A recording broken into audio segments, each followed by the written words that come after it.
사람들, 특히 바람 피우는 게 무슨 로맨스인 줄 아는 사람들, 꼭 이 사연을 보셨으면 좋겠습니다. 제가 남편을 처음 만났던 시기는 제가 27살 한창 때였습니다.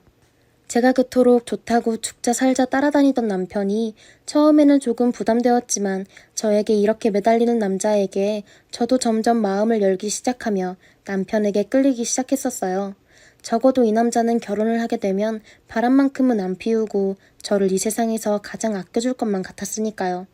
남편은 잘난 것도 없었고 그냥 저와 비슷한 회사원이었습니다. 단지 저보다 4살이 많았었기에 저보다는 회사 생활을 일찍 시작해서 직급은 저보다 높고 연봉이 좀 더 많은 수준이었죠.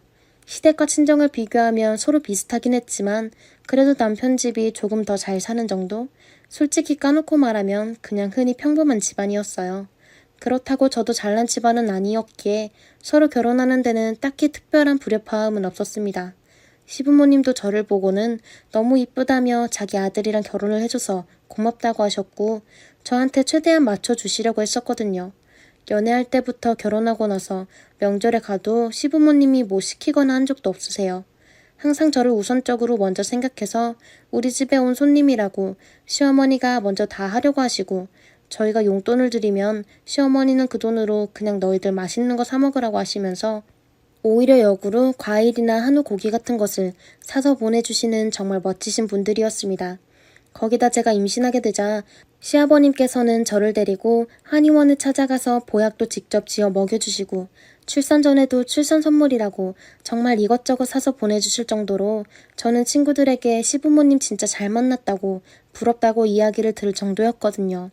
그렇다고 저희 친정에서 남편에게 잘못한 것도 전혀 없었어요.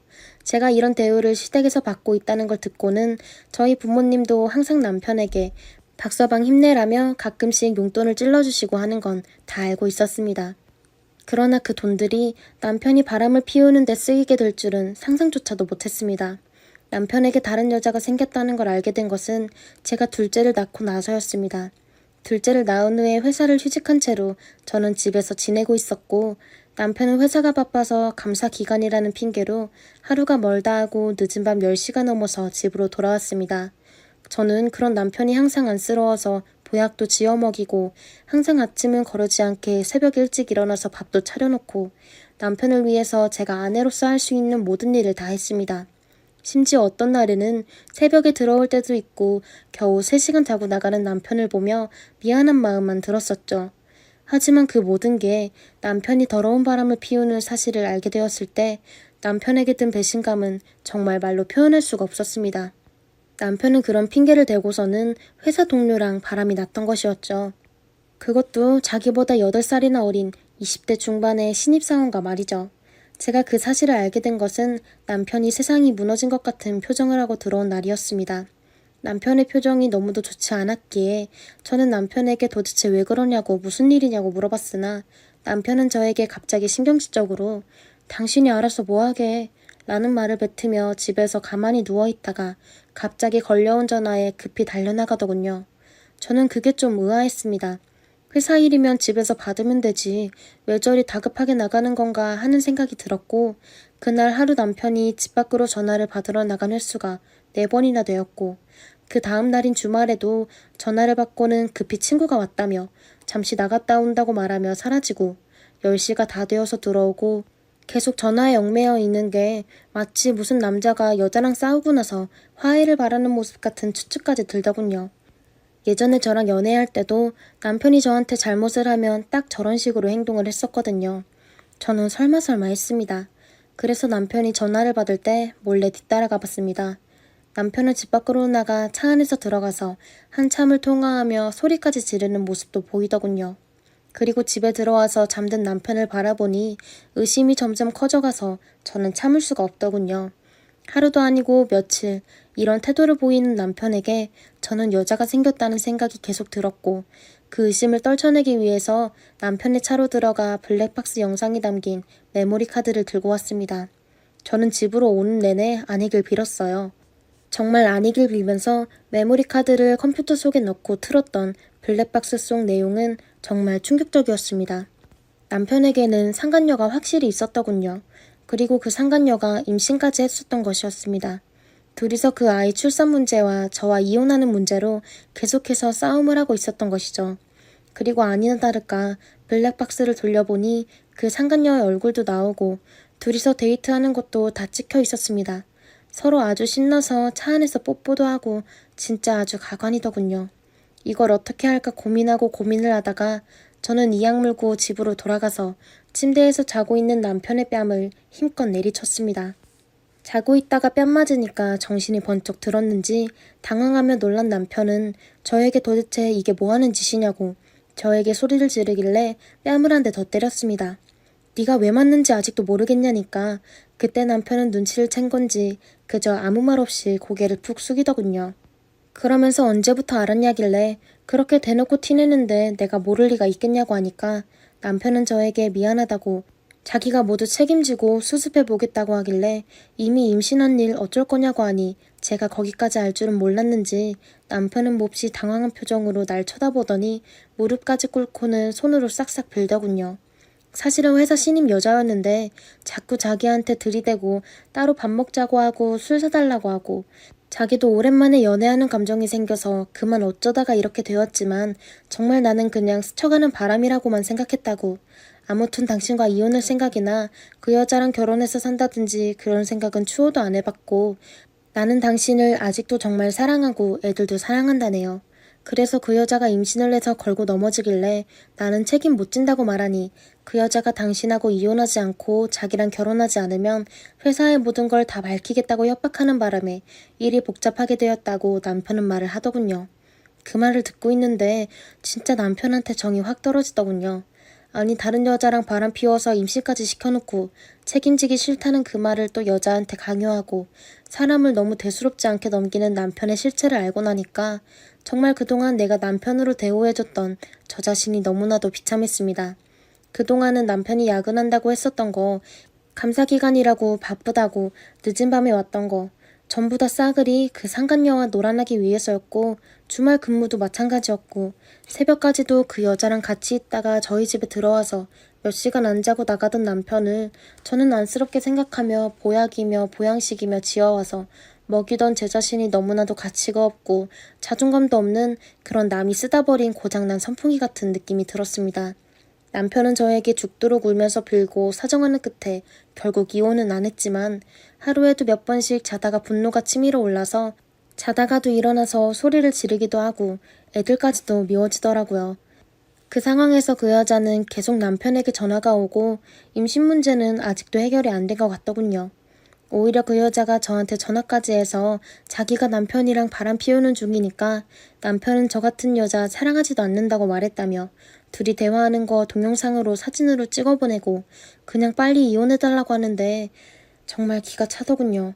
저도 도저히 참지 못해서 시부모님께 이 사실을 다 말했습니다.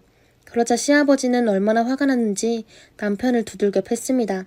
저한테는 정말 미안하다고 말씀하시며 우리가 너랑 사돈들 그리고 손자 손녀들을 앞으로 볼 면목이 없다며 저한테 너무 미안해하시고 사과하셨지만 사실 그건 분풀이었을 뿐 남편에 대한 제 마음이 식어버리더군요. 제 마음도 그렇게 식어버렸던지라 저는 이혼하고 싶다고 말했습니다. 그랬더니 시부모님은 이혼하지 말고 일단 따로 나와서 사는 게 어떻겠냐고. 혼자 몇 달이고 1년이고 살다 보면 마음이 좀 진정되고 그때 이혼을 다시 생각해보자며 말씀하셨고 저도 그때는 무기력증도 너무 심각해져서 정신병원까지 다니며 우울증 약을 먹었던지라 아이한테도 안 좋고 마침 회사 복직 시기라 회사 근처로 집을 구해서 나갔습니다. 아이들은 그동안 시부모님이 와서 돌봐주신다고 하시더군요. 친정 부모님은 저보고 모성애가 없네 하니까 정말 죄송한데 모성애는커녕 지금 아이들까지 미워진다고 말했더니 그 이후로는 별 말씀을 안 하시더군요. 아이들한테는 정말 미안했지만 정신적으로 병든 저에게는 어쩔 수 없었습니다. 그렇게 별거 생활을 시작하고 회사를 다니다가 결국 반년 뒤에 남편이 저에게 찾아와서 이만하면 되지 않았냐고 애들이 엄마를 많이 찾는다고 사정을 하길래 그 상간녀와 임신한 아이는 어떻게 되었냐고 물으니 갑자기 답변을 회피하는 남편. 알고 봤더니 글쎄 그 여자는 이미 출산까지 다 했다더군요. 이미 너무 시간이 흘러서 그럴 수밖에 없었다고 변명하는데 헛웃음만 나오더군요. 그래서 저는 남편에게 우리 그냥 이혼하자고 당장 그 여자 데려와서 네 부인하고 아이들이랑 알아서 잘 키우고 살라고 말했습니다. 제 말에 남편은 그 여자의 아이는 낳고 나서 보육원에 보낸 것 같다고, 지금은 이미 그 여자와 헤어져서 연락도 안 하는 사이라며 제발 자기를 용서해달라는데 어떻게 그게 용서가 될까요? 남편을 한참 아무 말 없이 그저 멍하니 쳐다보았지만 정말 남편에게 아무런 감정조차 들지가 않더군요. 그래서 그냥 이혼하자고, 애들도 엄마 없이 지금껏 잘 살아왔고 이제 적응되었을 거라고. 이혼하기 싫으면 소송하자는 말에 남편은 저에게 갑자기 성질을 내며 나가버렸습니다. 결국 저희 부부는 그렇게 이혼했습니다. 소송하려고 했으나 시댁 부모님께서는 합의 이혼을 권유하며 저에게 유리하게 다 처리해 주셨고, 대신 아이들은 남편이 데려가는 걸로 그렇게 이혼했네요. 사실 그때부터 마지못해 살아가지만 저는 종이 인형처럼 살아왔던 것 같아요. 제가 이혼한 걸 알게 된 뒤로는 회사에서 남자들이 몇몇 접근해왔지만 누구를 아직은 만나고 싶진 않았고, 혼자서 그냥 회사 생활하다가 한 번씩 여행을 떠나기도 하고 그런 삶은 4년 넘게 살았습니다. 그러던 중에 제 핸드폰에는 사실 상간녀 번호가 아직 저장되어 있었는데 어느 날 그녀의 카카오톡 프로필이 웨딩 사진으로 바뀌더군요. 상대방이 남편인가 해서 클릭해봤지만 다른 남자더군요. 잘생기고 멋있는 남자였습니다. 저는 그걸 알게 되자 마음속에 동기부여가 생기더군요. 제 인생을 이렇게 파멸시킨 그 여자는 사진 속에서 너무나도 행복한 표정을 하고 있더군요. 그래서 그 여자에게 저는 연락했습니다. 저는 그 여자에게 행복하냐고 했더니 엄청나게 놀라더군요. 저는 상간녀에게 말했습니다. 감히 유부남 꼬셔서 임신까지 해서 출산까지 한 여자가 이렇게 남의 가정 싹 다 박살내놓고 너는 이렇게 행복한 결혼하냐고. 난 절대 그 꼴 못 본다니까. 그 상간녀는 오히려 말하기를 제가 문제가 있어서 남편이 바람나는 거 아니냐고 당차게 말하는 그 여자에게 기대하라고 말하고 끊었습니다. 저는 그때부터 상간녀의 온라인 청첩장이 나온 그 남자와 그 여자의 신상을 조사하기 시작했고, 건너들어 알게 된 것은 상간녀의 새신랑이 될 남자는 부잣집 남자라고 하더군요. 자동차도 20대의 나이에 외제차를 타고 다니고 이번에 결혼할 때는 신혼집 아파트로 40평짜리 선물을 받아서 신혼생활을 시작한다고, 그쪽 회사에 소문이 아주 좋게 나 있다고, 신데렐라니 뭐니 같은 부러움과 시샘들을 받고 있다고 하더군요. 상간녀는 임신하고 배가 불러오자 남편과 다녔던 회사도 그만두었고 아이 낳고서 다른 회사에 취직한 거라 그녀의 욕된 과거를 아는 사람은 한 명도 없었던 것 같더군요. 그래서 상간녀 결혼식 날까지 자료를 모으고 모았습니다. 그동안 상간녀와 싸운다고 모았던 모든 자료와 그녀가 저한테 했던 폭언들, 임신했으니 저보고 헤어지라고 했던 대화 내용들까지 전부 한 녹취록과 사진들을 뽑아서 결혼식 당일날 직접 찾아갔습니다. 설마 제가 결혼식까지 찾아서 오게 될지 모르고 있었던 상간녀에게 다가갔더니 상간녀는 저를 보자 동공에 지진이 난 것처럼 흔들리며 말을 더듬더군요. 저는 상간녀에게 말했습니다. 내가 최고의 결혼식을 만들어줄게 라고요. 그렇게 말하며 바로 신랑 측 쪽을 찾아가서 신랑과 부모님으로 보이는 사람들에게 웃으면서 인사를 건네니 저보고 누구냐고 물었습니다. 아, 저는 신부로 인해서 가정이 파탄난 피해자라고, 여기도 저처럼 사기당하는 것 같아서 직접 이렇게 찾아와서 친절하게 알려드린다고 제가 가정 파탄났었던 자료들을 보여주자 결혼식장은 그야말로 발칵 뒤집히면서 아수라장 난리가 났었습니다. 그 자리에서 신랑 쪽 가족들은 상간녀의 부모들께 손가락질을 하고 영문도 모르고 넋놓고 있던 상간녀 부모와 가족들, 상간녀는 그야말로 초토화가 되어서 결혼식이 아주 크게 파토가 났었습니다. 저는 그걸 뒤에서 멀찌감치 보는데 정말 그동안 가슴속에 한 맺힌 응어리가 뻥하니 풀리는 기분이 들더군요. 그 이후로 저는 생기를 되찾은 것 같습니다. 회사 생활도 좋았고 주변에서도 제가 몹시 밝아진 것 같아서 많이 좋아 보인다고 하네요. 어느 누가 복수가 허무하다고 했던가요? 저는 그로 인해서 그동안 무의미하게 보내는 종이인간에서 다시 사람이 된 것 같네요. 저도 이제는 새로운 남자를 만나서 다시 연애도 해보고 싶어집니다. 안녕하세요. 정말 세상에 너무나 소름 끼치고 온 집안이 발칵 뒤집어진 일을 말씀해 드리려고 합니다. 저는 결혼한 지 6년차 되는 남자이고 저에게는 9살 어린 아내가 있어요. 아내와는 오랜 연애 끝에 결혼하게 되었습니다. 둘 다 아이를 너무 좋아해서 임신 시도를 몇 번이나 했지만 6년 동안 아이는 가지지 못했어요. 시험관의 인공수정에 할 수 있는 건 다 해봤지만 쉽지 않았지요. 아내의 배가 멍으로 시퍼렇게 변하니 저희는 그냥 아이 가지는 것을 포기하고 둘이서 잘 지내기로 했습니다. 사실 아내와 저는 부모님 집에서 같이 살았어요. 원래 신혼집으로 작은 아파트를 구했는데 3개월 뒤에 아랫집에서 뉴스에 날 정도로 집에 큰 불이 났습니다. 그때 불연기가 위로 파고들어와 저희 집 전체가 그을리고 온 집안이 탄 냄새로 머리가 지끈거리는 정도였어요. 벽에 배인 냄새가 빠지지도 않았고요. 그래서 할 수 없이 그 집 벽지랑 장판 새로 할 때까지만 부모님 집에 있으려고 했는데 어찌저찌 하다 보니 계속 살게 되었습니다. 그도 그럴 것이 원래 신혼집에서 아내 직장까지 2시간 거리였는데 시댁에서는 아내 직장까지 25분밖에 안 걸려서 아내가 그것 때문에 너무 만족했어요. 게다가 단독주택에 마당까지 있었고 아내는 그걸 너무나 좋아했거든요. 부모님이 1층을 쓰시고 저희는 2층을 썼고요. 그런데 문제는 아버지였습니다.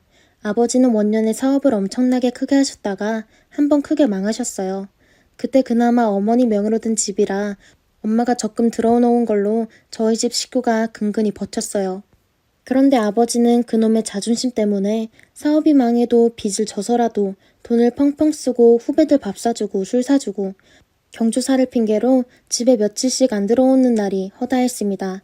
엄마는 거의 포기한 상태였고요.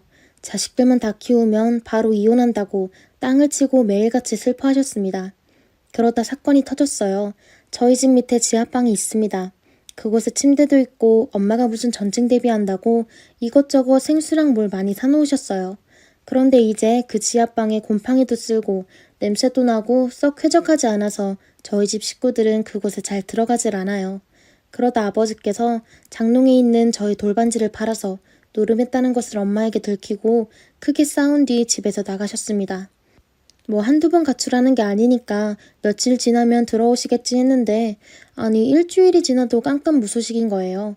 저는 내심 걱정했어요. 어디 길거리에서 술 드시고 노숙하는 거 아닌가 싶었는데 걱정도 잠시 지하방에서 발견되셨습니다. 그런데 제가 그걸 어떻게 알았냐면 아내가 마침 회사 휴가라서 집에서 쉬고 있다가 잠깐 밖에 슈퍼에 나가려고 했는데 지하방에서 누군가 나와 문 밖으로 뛰쳐나가더랍니다. 아내는 화들짝 놀라서 누구야? 하고 소리쳤대요. 그 여자는 그냥 도망갔고요. 도둑이 들었구나 싶어서 핸드폰을 들고 경찰서에 전화를 하며 지하방에 내려갔는데 그곳에서 충격적인 광경이 펼쳐진 거지요. 아버님께서 여자 2명과 함께 그동안 거기서 노숙 아닌 노숙을 하고 있었던 거였습니다. 여자들은 아마 갈 곳도 없고 주머니에 돈도 없으니까 아버지의 말에 따라 몰래 지하방에 들어가서 살려고 했던 것 같아요. 아니 1층, 2층에 사람들이 사는데 어떻게 그렇게 뻔뻔한지. 지하방 안에 또 짧게 내려가면 거의 원룸 형태의 작은 방이 나오거든요. 거기에 들어가려면 자물쇠 여는 게 필요한데 그 열쇠를 아버지만 가지고 있으니 아버지 생각에는 저희가 그곳을 못 들어올 거라고 생각한 거였죠. 아니 그런데 어쩜 그렇게 생각이 짧은지 누가 봐도 들킬 행동을 그렇게 뻔뻔스럽게 하는지 저는 알 수가 없었습니다. 와이프가 그 광경을 보고 화들짝 놀라 소리 지르며 집을 나갔고 아버님은 며느리가 아내에게 이 사실을 고발할까봐 놀라서 며느리 입을 손으로 틀어막고 지하실로 끌어내렸답니다. 그러면서 화학 소리치며 며느리를 위협했나봐요. 너가 이 사실을 말하면 난 너를 가만히 안 둘 거다. 내 성질 알지 않느냐. 시아버지 성격 더러운 거 익히 알고 있으니 네가 알아서 처신해라. 내가 오늘부로 지하방에서 나갈 테니 너만 입 싹 닫고 쥐죽은 듯이 있어라. 그렇지 않으면 네 시아비는 어두운 곳에서 일하는 후배를 데려다가 반드시 널 해코지할 거다라며 뭐 말도 안 되는 협박을 며느리에게 했답니다. 그런데 제 와이프는 순진하고 너무 무서워서 그걸로 일주일 끙끙 앓은 거예요. 저에게 말도 못하고 얼굴 표정만 자꾸 굳어지고 엄청 두려웠겠죠. 그동안 시아버지가 저희 가족한테 보였던 폭력적인 행동과 정말 나이값 못하는 짓거리들이 오버랩되면서요. 그렇게 끙끙 앓다가 저희 가족이 아버지가 집에 안 들어오니 신고해야 하나 말아야 하나 고민하고 있을 때 결국 아내가 저와 엄마에게 이 사실을 털어놓은 겁니다. 엄마는 며느리에게 너무 미안해서 부둥켜 안고 울었고요. 저도 화가 나서 아버지를 정말 가만두기 싫었습니다. 아무리 내 아빠라고 해도 이건 아니었고 사람이길 포기한 것 같았어요. 그렇게 여자를 좋아하고 술 먹고 실수하고 그러더니 결국 집안으로 몰래 여자까지 들이고 며느리한테 못할 짓을 하다니. 어머니와 저는 화가 단단히 났고요. 어머니는 이혼 준비를 해서 고소장을 쓰셨고요. 아버지에게 문자를 남겼습니다. 이혼 소송할 테니 알아서 하라고요. 그리고 정말로 아버지와 연을 끊기 위해 저희는 대문 열쇠, 키 전부 바꾸고 아버지가 담 타고 못 들어오시게 담벼락 위에 철조망 같은 것도 싹 다 설치하고 아예 아버지의 흔적을 집안에서 없애기 위해 노력했습니다. 아내도 동참했고요. 아내는 좀 무서워했어요. 아버님이 자기한테 보복하면 어떡하냐고 하면서요. 저는 걱정 말라고 했죠. 그래도 무서워하는 아내를 위해 집 밖에 CCTV 설치하고 집마당 쪽에도 카메라를 설치했어요. 그렇게라도 하면 아버지가 무서워서 더 이상 저희 집에 찾아올 일이 없을 줄 알았습니다. 아내도 조금 안심하고 다시 일을 나가기 시작했고요. 어머니는 이혼 소송 준비하시느라 스트레스를 너무 받아서 입원할 정도였어요. 그래서 제가 거의 밤낮으로 병원에 가서 어머니를 간병했고요. 거의 저녁 9시, 10시 이전까지는 집에 아내 혼자 있었습니다. 그러던 어느 날 큰일이 터진 겁니다. 아버지가 어머니께서 이혼 소송했다는 것을 알게 되었고 몰래 집에 들어와서 여자들과 함께 그짓거리 했다는 것을 며느리가 폭로했다는 것을 눈치챈 아버지는 복수를 준비한 거였습니다. 어떻게 들어온 것인지 아버지께서는 집 안으로 들어오셨어요. 아마 대문 위쪽 그 높은 담을 넘고 들어오신 것 같아요. 그 시간 와이프는 평화롭게 거실에서 TV를 보고 있었죠. 아버지가 그때 거실로 들어가 와이프 머리를 세게 내려친 뒤 거의 기절 상태로 만들어 지하방으로 질질 끌고 갔습니다. 저와 어머니가 실수한 게 마당에만 CCTV를 달고 지하방 아빠 자물쇠를 바꿀 생각은 못했던 거였어요. 열쇠를 아빠가 가지고 있는데 그걸 아차했던 거였지요. 와이프는 안간힘을 쓰면서 끌려가는 도중에 마당에 있던 화분들이랑 정원 도구들을 전부 쓰러뜨렸어요. 저는 그 사실을 까맣게 모르고 병원에서 어머님 챙겨드리고 있고 잠깐 눈을 붙이고 있었죠. 아주 옅은 잠에 들었었는데 거기서 끔찍한 악몽을 꾸고 식은땀을 뻘뻘 흘린 채 깼는데 오금이 저리고 소름 끼치는 기분이 들면서 갑자기 와이프가 걱정이 되는 거였어요. 그래서 와이프에게 전화를 했는데 받지도 않고 너무 쎄하니까 핸드폰을 열어 집 CCTV를 확인한 거였죠. 마당 CCTV와 대문 카메라에서 아버지가 담을 넘어 1층으로 들어가는 모습과 1층에서 며느리를 질질 끌고 지하방으로 들어가고 와이프는 안간힘을 쓰면서 안 내려가려고 발버둥 치다가 정원 도구들 다 쓰러뜨리고 그런 장면이 찍혀 있었고요. 그래서 제가 알게 된 거였습니다. 저는 그걸 보자마자 화들짝 놀라서 경찰에 전화해 당장 출동해달라고 했습니다. 그리고 저도 차를 타고 바로 집으로 향했어요. 집과 병원은 차 타고 밟으면 한 5분도 안 걸릴 정도로 가까웠고요. 집에 도착했을 때는 경찰보다 제가 더 빨리 도착한 상태였습니다. 대문을 열고 지하방을 들어가려고 했는데 아버지께서는 이미 안쪽에서 지하방 문을 무언가로 막은 상태였고 안에서는 와이프의 고함 소리가 들렸습니다. 저는 몸을 써서 문을 열려고 했지만 열리지 않았고 결국 옆에 있던 벽돌을 가져와 지하방 반투명 유리를 깨고 안에 손을 넣어 문을 열었어요. 그러자 펼쳐진 충격적인 광경에 저는 할 말을 잃고 말았습니다. 아내는 손이 밧줄로 결박되어 있었고 아버지께서는 술에 취하신 건지 지하방에 있던 물건들을 던지고 난장판을 피워놨어요.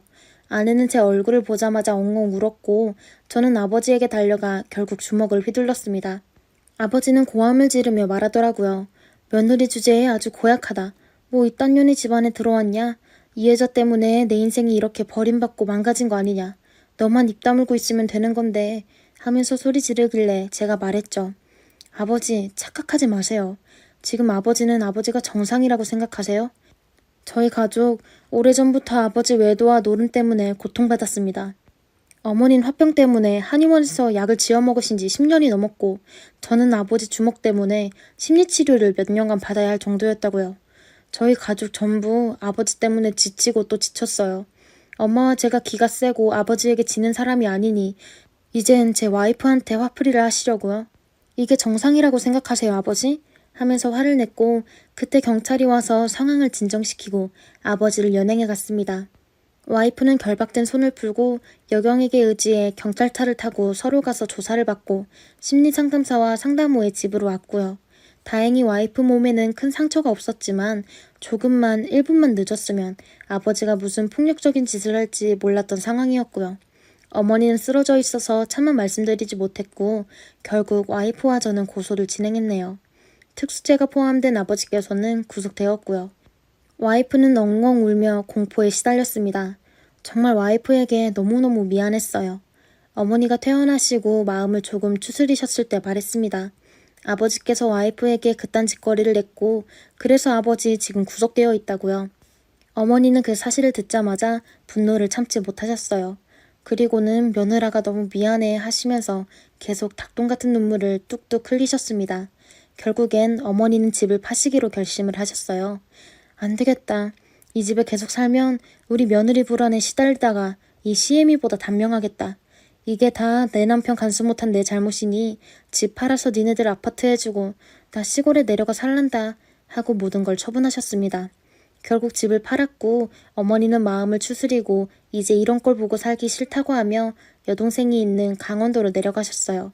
저희 부부는 어머니께서 도와주신 덕에 조금 넓은 아파트로 이사가게 되었습니다. 아내는 그곳에서 계속 조금 불안에 시달렸지만 긴 심리치료 끝에 결국 마음의 안정을 찾게 되었어요. 저도 트라우마에 시달려 오밤중에 벌떡 일어나서 식은땀을 뻘뻘 흘리기도 했지만 신경안전제와 약물치료를 통해 조금은 트라우마에서 벗어날 수 있었습니다. 결국 아버지는 1심에서 실형을 받고 복역 중이고요. 그곳에서 정신을 찾은 것인지 반성문을 계속 작성하신다고 하는데 저는 모르겠습니다. 어쨌든 아버지가 복역 끝나고 사회에 나오더라도 저는 완전히 연을 끊고 살려고 합니다. 저한테만 상처 주는 건 어떻게든 참아보겠는데 사랑하는 내 와이프에게 이딴 짓을 저지른 건 절대로 용서하지 못할 것 같네요. 정말 외도하는 남자, 허세 있는 남자, 술 많이 마시는 남자는 절대로 만나지도 마시고 기피하세요. 저는 그런 사람을 아버지로 만나 평생을 시달리다가 결혼하고 나서도 와이프에게까지 피해를 주었네요. 이런 일은 저희에게서 끝났으면 좋겠습니다. 이딴 거 고치면서 살려고 하지 마시고 아예 그냥 연을 끊어버리고 살길 바랍니다. 이번에 고소하면서 알게 되었는데 이런 남자를 남편으로 들여서 몇 년간 마음고생하는 사람들이 저희 어머니 세대뿐만 아니라 제 또래도 많다고 하더라고요. 제발 그런 남자는 만나지도 마시고 상종도 하지 마시고 만나셨다면 미련 없이 떠나세요. 평생 발목 잡히고 결국엔 자식에게도 못할 짓입니다.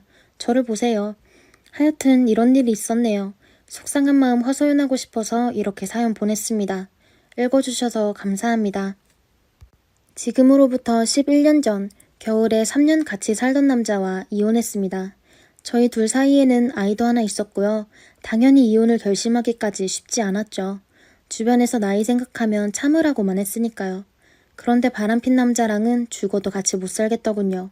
얼굴만 봐도 속이 뒤집어지고 이렇게 속 끓이며 살다가는 내가 다 죽겠다 싶어서 갈라서기로 마음 고쳤고 시댁 쪽에도 알렸는데 마무리가 그리 깔끔하지 못했습니다. 당연히 위자료도 받았고 재산도 나눴습니다. 근데 그 돈이 참 아까우셨나 봐요. 끝까지 위자료만 이야기하셨거든요. 그렇게 양육권 문제까지 나오게 되었고 저에게 양육비 주는 게 그리도 억울하신지 전 남편이 시부모님 가게에서 일하고 있었는데 그러니 위자료도 그렇고 재산을 나눌 때도 그게 다 시부모님 돈이라 생각하셨나 봅니다. 그러니 양육비 문제도 그냥 넘기지 않았죠. 아이 하나 키우는데 무슨 돈이 그렇게 드냐면서 밤낮으로 저를 들들 볶아드는 통에 사람 혼을 쏙 빼놓고 심지어 저뿐만이 아니라 가만히 잘 자고 있는 아이를 데려간다고 불쑥 나타나 그러질 않나 아이 앞에서 못할 짓 많이 하셨죠. 덕분에 결국 양육권 포기하고 나왔고요. 이혼했을 당시엔 34살이었습니다. 그전까지 육아하느라 거의 집에만 있었고 틈틈이 시댁 가게를 도와준 것 말곤 없었어요. 그러니 이혼 후 밖에 나와서 할 수 있는 일이 거의 없었습니다. 그땐 막막했죠. 그나마 다행인 건 친한 친구가 카페를 운영해서 이혼 후 친구 도와주며 지냈었는데 저보고 카페 차려보는 게 어떻겠냐면서 이쪽 일은 친구가 알려줄 수 있다고 하길래 친정집에서 지내는 것도 눈치가 보였고 위자료 받은 돈도 그대로 있던 상황이라 저도 카페를 차려보기로 마음 먹었습니다. 근데 제가 가진 돈으로 카페를 차리기에는 손바닥만한 가게에 그것도 구석진 곳 아니고서는 사실상 불가능해 보였고 그런 곳을 차려봐야 망할 것 같아서 그때부터 지방을 다니며 카페를 할 만한 곳을 찾기 시작했습니다. 이곳저곳 살펴보다가 직장인들이 많이 모이는 장소를 찾았는데 건물도 허름하고 오래돼 보이긴 했어요. 혹시나 해서 부동산에 들어가 알아봤고 카페 이야기를 하자 딱 좋은 곳이 있다며 저를 어디 국밥집 앞으로 데려가는 겁니다. 근데 규모가 상당히 컸거든요. 이렇게 넓은 가게는 필요 없을 것 같았는데 알고 보니 그 국밥집 옆에 조그맣게 빈 가게가 있었고 그곳 주인이 국밥집 사장님이라면서 예전에 거기가 분식집 하던 곳이었는데 장사가 잘 안 돼서 접고 나갔다고 비어있게 된 지 한참이라고 하길래 카페 하는 친구랑 같이 와서 보기도 했고요. 그렇게 그곳에서 터를 잡고 카페를 시작했어요. 그런데 장사가 안 돼도 너무 안 되는 겁니다. 그건 옆에 있는 국밥집도 마찬가지였어요. 이쪽 건물로는 아무도 오지 않더군요. 그렇게 몇 달을 마음고생하며 지내다가 국밥집 사장님도 도저히 안 되겠다고 생각했는지 가게 리모델링을 했고 그러다 보니 손님은 더더욱 없었죠. 리모델링 공사하는 사람들만 왔다 갔다 하고 말았으니까요.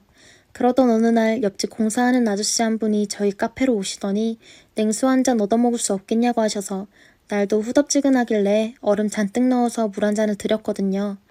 근데 그 다음 날부터 거기 일하는 분들이 돌아가면서 저희 카페에서 물 좀 달라고 하시는 겁니다. 당연히 공짜로 달라고 했죠. 카페 근처에 아무도 없는 것보단 그래도 사람들이 와서 뭘 맛있게 먹는 것처럼 보이는 게 가게에 도움이 될 것 같다는 생각이 들어 얼음을 달라는 대로 다 드렸습니다. 나중에 국밥집 사장님이 와서 그 마음을 보시고는 저보고 정말 고맙다고 어쩜 마음 씀씀이가 요즘 사람답지 않게 따뜻하냐고 하시더니 다음날 가게로 생수 몇 박스를 보내주는 겁니다.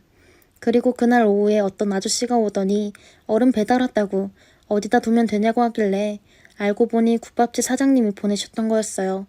근데 저희는 제빙기가 있어서 괜찮다고 필요 없다고 돌려보내려고 하는데 그 얼음 배달 온 아저씨가 저희 카페 옆에 나란히 앉아서 물 마시고 있는 사람들을 보고는 요즘은 생수도 돈 받고 팝니까? 하는 겁니다. 가뜩이나 그것 때문에 요즘 속이 말이 아닌데 얼음 파는 아저씨가 할 소린 아닌데요? 했죠.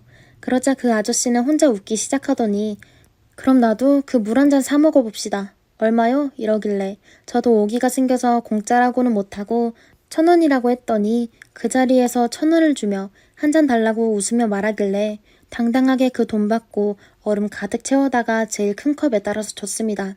그 아저씨는 그 차가운 물을 한 번에 다 입에 털어넣더니 얼음 넣은 물이 엄청나게 시원하고 맛난다고 하더군요. 그런데 문제는 그날 이후로 계속 오는 겁니다. 그 어른집 아저씨가 점심만 되면 찾아와서는 저보고 냉수 한 잔 사 먹으러 왔다고 1,000원짜리를 꺼내는데 이제 와서 공짜라고 하기에도 그렇고 돈 받고 팔았죠. 옆 가게 리모델링 하는 내내 찾아온 것 같아요. 내가 만만해서 저러나 싶어 단 한 번도 웃은 적이 없었고 사적인 일로 와도 절대로 웃지 않았습니다. 그렇게 더운 여름이 가고 가을이 되었을 때 공사도 마무리되었어요. 옆 가게 리모델링이 잘 돼서 그런지 찾아오는 손님들이 점점 늘어나기 시작했고 덩달아 저희 가게도 손님이 늘었습니다. 그전까진 매달 적자만 나다가 처음으로 수익이 생겨보기도 했고요. 물론 그 아저씨는 꾸준히 찾아왔어요. 제가 한 번은 이제 돈 받지 않겠다고 날도 선선해져서 얼음 장사도 힘들 텐데 그냥 드리겠다고 했더니 저보고 자기 얼음 장사 아니라고 막 웃는 겁니다. 그때 얼음 배달은 친구 부탁으로 온 거고 자기는 원래 떡집을 하고 있다면서 부모님 대대로 물려받았다고 하며 자기 이야기를 쏟아내길래 무슨 저렇게 말 많은 남자가 있나 싶어서 무시했습니다. 한동안 저희 카페는 그럭저럭 잘 되었어요. 옆 가게 손님이 늘어나는 만큼 저희 카페도 수익이 늘어났으니까요. 그런데 길 건너편에 대형 카페가 하나둘 생기기 시작하면서 또 위기가 찾아왔습니다. 뭔가 차별화를 해야 한다고 생각했죠. 커피 말고도 뭔가 더 있어야 한다 생각해서 케이크를 팔아볼까 하다가도 너무 비싸고 뭐가 없을까 고민 끝에 떡을 같이 팔아보는 게 어떨까 싶었습니다. 그 아저씨 영향도 크긴 했어요. 매번 저희 카페에 오면 떡집 자랑을 그렇게나 늘어놓고 갔으니까요. 거기서 물건을 좀 받아다 같이 팔아볼까 생각했습니다. 그러면서 그 아저씨 연락처도 받았고요. 근데 문제가 커피랑 어울리지 않았어요. 달짝지근한 커피랑 같이 먹기 좋다며 그 아저씨가 파는 법을 말해줬는데 커피랑 먹기엔 너무 밋밋했습니다.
결국 이것도 아닌 건가 싶었죠.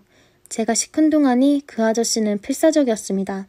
세상 모든 종류의 떡은 다 갖고 와서 저보고 먹어보라며 이건 괜찮지 않냐면서 제가 아닌 것 같다고 하면 엄청 상처받아서 돌아갔고요. 그래도 짜증 한번 내지 않더군요. 그나마 어울린다고 생각했던 건 찹쌀떡이었는데 속에 팥 대신 다른 걸 넣어보자고 생각해서 제 친구에게도 물어보고 레시피도 찾아보다가 그때부터 크림떡을 팔아보기로 했습니다. 안에 크림을 꽉 채워서 먹어보니 맛있었거든요. 겉에 찹쌀 반죽은 그 아저씨도 너무 크게 했어요. 만두피처럼 찹쌀떡을 펴서 크림을 넣고 빚는 거라 밤마다 제가 직접 만들기 시작했습니다. 정말 다행히도 크림떡 반응이 너무 좋아서 매출도 예상 그 이상으로 올라가게 되었어요. 돈 벌어서 제일 좋았던 건 내 아들에게 이쁜 옷 입히고 맛있는 거 사 먹이고 주말마다 만나는데 그날만 기다렸습니다. 만나면 제일 먼저 옷부터 사 입히는데 그때 이곳저곳 꼼꼼히 살펴보기도 했고요. 직원이 없어서 저 혼자 모든 걸 해야 했지만 몸은 힘들어도 주말만 되면 다 풀렸어요. 근데 손님이 제가 감당하기 힘들 정도로 늘어나면서 커피는 문제가 아닌데 혼자서 크림떡 만드는 일이 너무 벅찼습니다. 그때부터 그 아저씨를 자주 부르게 되었어요.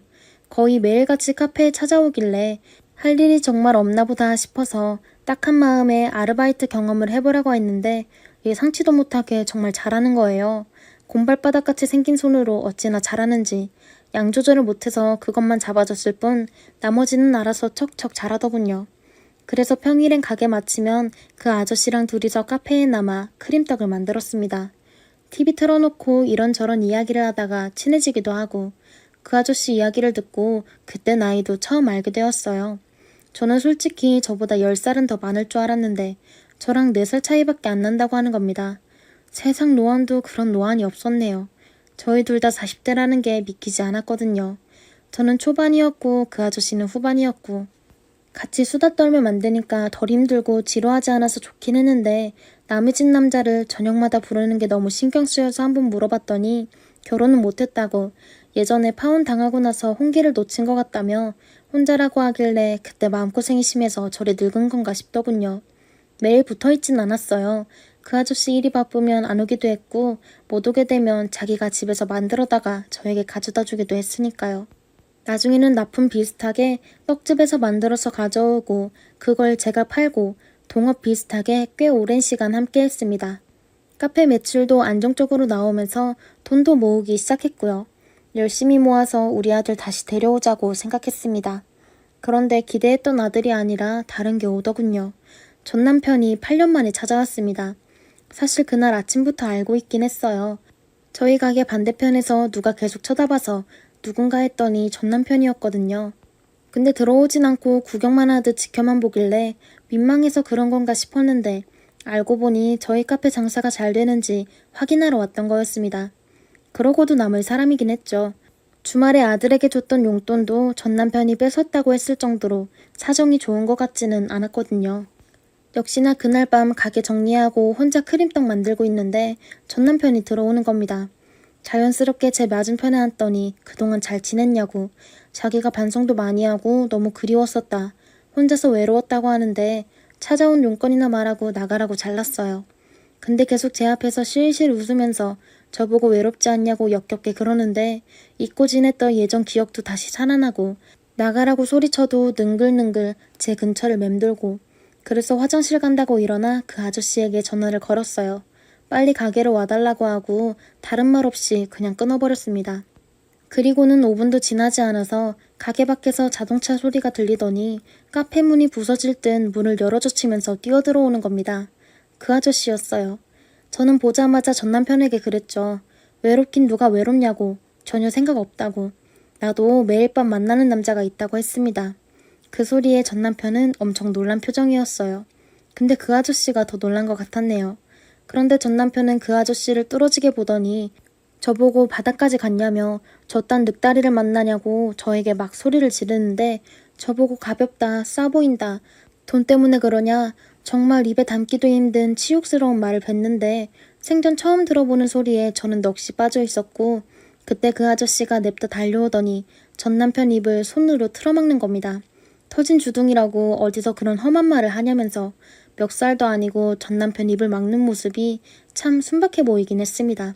물론 그 뒤에 멱살을 잡긴 했어요. 그 아저씨가 전 남편을 번쩍 들어 올렸거든요. 힘 좋은 건 예전에 얼음포대 들고 올 때부터 알아보긴 했는데 머리가 천장에 닿을 정도로 순식간에 들어 올리는데 전 남편은 공중에서 아둥바둥 거리고 있고 경찰에 신고한다면서 소리 지르더군요. 그래서 저는 전 남편에게 마음대로 하라고 벌금이든 합의금이든 내가 다 낼 테니까 아주 반죽을 해버리라고 소리를 질렀습니다. 그 아저씨는 정말 반죽할 기세로 남편 팔을 붙잡고 흔들었고요. 그렇게 10분 정도 실랑이 벌이다 전 남편이 자기 발로 가게를 나갔고 얼마나 용을 썼는지 제대로 걷지도 못하고 덜덜 떨면서 가게 문도 간신히 열고 나가는데 제가 다시는 찾아오지 말라고 소리쳤습니다. 그리고 그 아저씨는 저랑 남아서 다음날 팔아야 할 크림떡을 만들고 갔고요. 힘을 별로 안 썼는지 잘 빚더라고요. 저보고 누구냐 무슨 일이냐 묻지도 않길래 저도 할 말만 하고 그날은 그렇게 지나갔습니다. 그 이후로 전 남편은 얼씬도 하지 않았고요. 근처에 나타나면 가만 안 두려고 했는데 저번 일 때문에 그런지 못 오는 것 같습니다. 차라리 이번에 한번 제대로 털고 나니 마음이 한결 후련해지더라고요. 얼마 전 전 남편 엄마가 연락이 오더니 저보고 양육비를 다시 정해야 하지 않나며 돈을 그렇게나 많이 번다고 하는데 양육비 다시 정하자고 하길래 그러자고 했어요. 양육비 말고 양육권 말이죠. 그래서 저희 아들 데려오려고 준비 중입니다. 예정보다 많이 당겨지긴 했지만 저희 아들도 엄마랑 지내겠다고 하고 경제 사정도 이제는 제가 더 안정적이니 법원에서 재조정 받으려고 준비 중이에요. 그 아저씨하고는 예전과 똑같이 지냅니다. 제 친구는 자주 만나보려고 하는데 사실 그런 마음도 없잖아 있었거든요. 그런데 전 남편 얼굴 보니까 결혼 뒤의 일들이 진절머리가 나서 그냥 이렇게 지내려고 합니다. 아주 나중에 제 아들도 성인이 되고 그때도 이런 사이가 유지된다면 그땐 또 달라질 수도 있겠죠. 그런데 재혼은 아마 힘들 것 같습니다. 그동안 아들과 못 보낸 시간도 보내고 당분간은 그렇게 지내려고요. 이혼하고 혼자 지내도 외롭지 않습니다. 그 말이 이렇게나 길어졌네요. 들어주셔서 감사합니다.